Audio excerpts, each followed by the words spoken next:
Did you know that you actually haven't touched anything at any time, anywhere? Nothing touches? Nothing? The densest atom is like, a molecule is a, diamond molecule. If you grew one of the atom in that molecule, the other one would be 2 football fields away. If the one you grew was the size of an orange. That's how much space there is in between them, and then the space inside the atom is 99.99999%. So maybe we should pay attention to the largest percentage instead of the smallest percentage. We spend a lot of time paying attention to the 0.0000001% that we call matter, and we spend very little time paying attention and trying to understand the 99.9999999% of the space. So maybe instead of matter defining the space, maybe it's space that defines matter. And I start to realize that. You all following me? This is a fundamental change in consciousness to actually go in the world and first of all realize that you're mostly space, and that maybe the space is defining you instead of you defining it. So it was many years of studies in physics. Many years of studies in physics, some 15 years, and I did most of my studies independently because I didn't want to have to answer to anybody about the way I thought and what I wanted to think. And I had to finance it independently, so I actually lived in a van for almost 5 years at one point, so I didn't have to pay rent, and I could just study and study and study.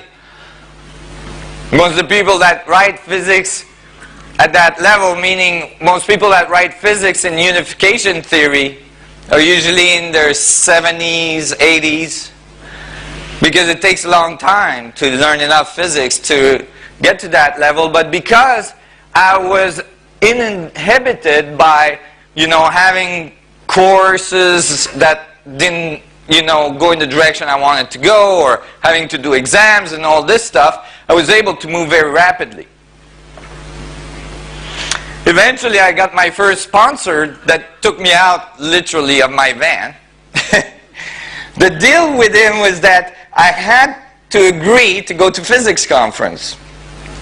And, I wasn't so keen on that because I already had a bunch of run-ins with the physicists, and, I wasn't so excited to put myself in front, with like a big bullseye on my head. And so... But he dragged me there, and so this was a private conference, and I went there with this book called Gravitation. Gravitation is like the Bible of relativistic equation, Einstein field equations, and it's written by giants of physics, Wheeler, Thorne, and Mesner. It's thought to be the Bible of relativistic physics, and it's called Gravitation because you can see it's quite thick. So when you pick it up, you know everything you need to know about gravity. And I was at this conference and I kept on asking annoying question. Why annoying? Because in advanced physics conference, usually you don't ask question that has to do with fundamental physics. Everybody there is supposed to have accepted fundamental physics, learned them a long time ago. They don't want to revisit it. You're supposed to be in like, 11-fold geometry of Calabi-Yau space, string theory, all this stuff is happening, really complex equation, and I kept on asking basic questions. For example,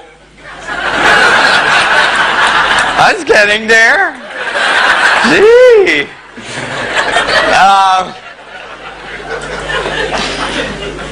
At one point, I pulled out my gravitation and I opened it on page 719, and I said, so if I understand well, from all the equations that we've been studying,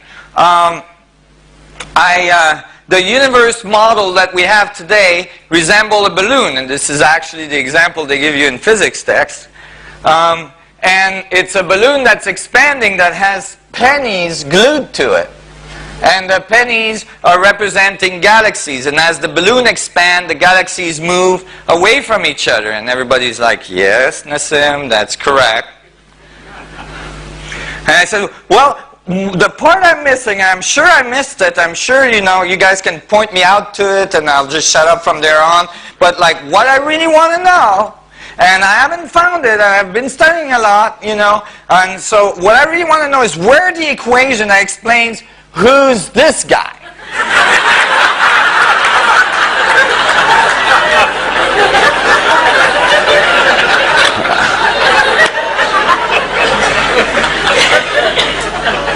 And the whole room, I got a different, response. The whole room became really silent, I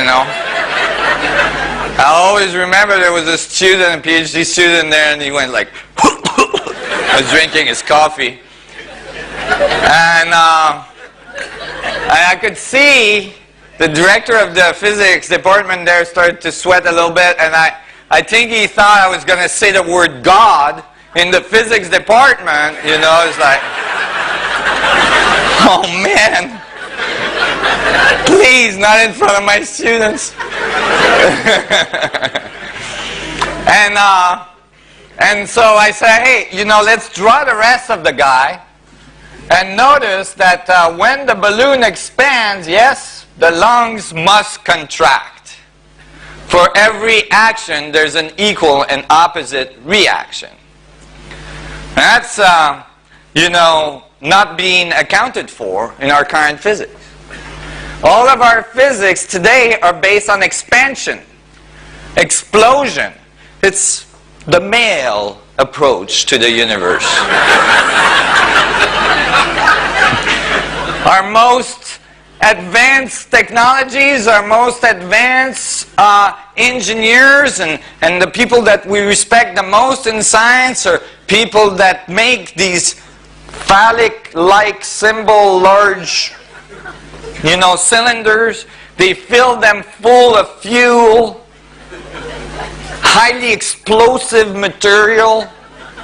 It's our approach to space travel. And then, put a little capsule on the end, find volunteers, stick them in there, light the bottom, stand back and go, oh my God, I hope you survive the thing. Send them a few miles up, right? And then at the end it's like large cylinder, then there's a little ejaculation. Poof!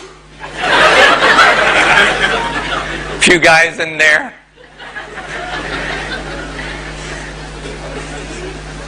We put fuel in our cars, we explode the fuel, we push a piston down, our car gets going. Everything's on explosion, but how does the explosive side of creation, how the entropic side of creation occur if there is no centropy? If there is no movement to the center, if there is no compression prior? I mean, for a fuel to come to exist, there must be dynamics that compress that energy into that fuel. Right? If the universe exploded from a point, smaller than an atom, which is the standard model of the Big Bang, which I'm not fond of, and I show you why, then something must have put that energy in there. There must be a compressive, there must be a collapsing form of the universe that's occurring at the exact same time as the expansion one. For every action, there's an equal and opposite reaction. And that is some of the fundamental physics. So, now, remember how we said, maybe it's the space, right? Maybe Maybe space is the part that's holding all the information. Maybe space, and this is certainly how I was starting to think, maybe space leaks a little bit of energy on the radiative side, and that's what we call the material world.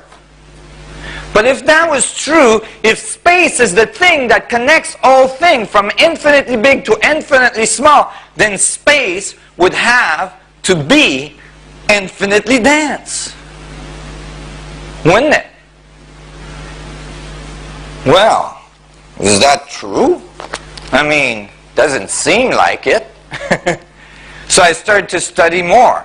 And then I realized, and certainly at the time, now it's becoming more known, more popular, but at the time, something very, very dramatic had been swept under the carpet by physicists. That is that when we start looking at the quantum level, at the space inside the atom, that space is not empty, but is fluctuating at really, really high velocity, at really, really high density, like a lot of energy. It's not empty at all, it's a lot of vibration. When they try to calculate how much vibration is present in the vacuum inside the atom, this is what they found. Present-day quantum field theory gets rid by renormalization process. Renormalization, that's what they tried to do to me at school.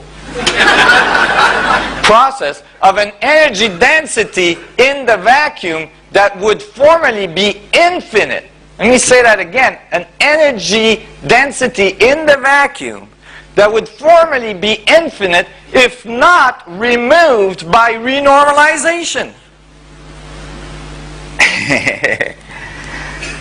Right. So that means that the equations themselves showed that the vacuum density at the atomic level in the molecules and the atom are infinitely dense. That's exactly what I had predicted just using fundamental logic. You all following this? Space is not empty, it's infinitely dense. But because it's infinitely dense, then everything cancels out and it looks to you like nothing. Infinite mass. Meanwhile, we're floating in this. That would mean there's infinite amount of energy in the vacuum, and we've got a whole bunch of people on this planet going, dude, there's not enough energy for everybody. What are we gonna do? We're gonna war for it. Right?